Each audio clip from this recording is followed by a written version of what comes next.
Pink sauce pasta ना माझा favourite आहे आणि तोच कसा बनवायचा आहे हे आज मी तुम्हाला सांगणार आहे.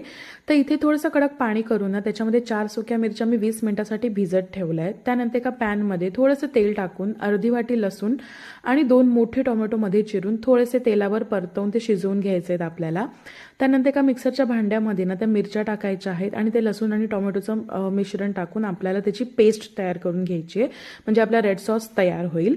आता इकडे मी ना मॅक्रोनी पास्ता यूज केला आहे, तर त्याला आपल्याला 80% कुक करायचं आहे. तर थोडंसं पाणी घेऊन त्याच्यामध्ये मीठ चवीनुसार आणि 1 चमचा तेल टाकलं आहे मी.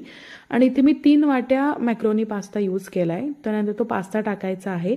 हार्डली 5 मिनिटात हा पास्ता म्हणजे व्यवस्थित 80% शिजतो आणि तेवढाच तो आपल्याला शिजवायचा आहे. त्यानंतर तो आपल्याला चाळणीत टाकून त्याच्यावर थंड पाणी टाकायचं आहे, म्हणजे कुकिंग प्रोसेस त्याची स्टॉप होईल.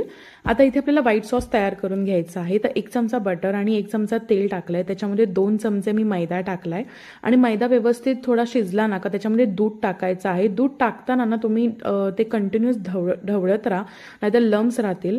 एकदा का दुधाला उकळी आली ना का त्याच्यामध्ये थोडीशी मिरपूड, त्यानंतर मीठ आणि 2 चमचे साखर आणि मग चिली फ्लेक्स, ऑरेगॅनो, मिक्स हर्ब्स आणि एक पास्ताचा मसाला म्हणजे 5 रुपयाचा जो मिळतो ना तो मी पास्ता मसाला इकडे टाकलाय आणि मग ते व्यवस्थित ढवळून घ्या. त्यानंतर त्याच्यामध्ये आपल्याला रेड सॉस टाकायचा आहे जो आपण बनवला आहे तो. भाज्यांमध्ये ना इथे मी जास्त भाज्या वापरल्या नाही आहेत, कारण आम्हाला फक्त कॉर्न आवडतात या म्हणजे पिंक सॉसमध्ये. त्यामुळे इथे मी फक्त वाफवलेले कॉर्न टाकलेले आहेत आणि मग मस्तपैकी ढवळून आपल्याला त्याच्यामध्ये जो पास्ता आहे तो टाकायचा आहे आणि एकजीव करून घ्यायचा आहे. आणि चीजसुद्धा टाकलं आहे.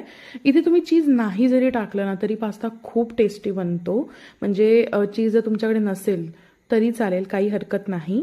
तर इथे मी जे चीज टाकलं आहे ते 1 क्यूबच टाकलं आहे. तुम्ही इथे बघू शकता की पास्ता किती छान दिसतो आणि किती क्रीमी दिसतोय. खूप टेस्टी पास्ता बनतो. तर आता आपण पास्ता सर्व करून घेऊया आणि सर्व करते वेळी ना त्याच्यावर थोडीशी आपण चीजचा पाऊस पाडूया आणि एन्जॉय करूया. तुम्हाला जर हा व्हिडिओ आवडला असेल तर फूडी व्लॉग एक्सप्रेसला नक्की सबस्क्राईब करा.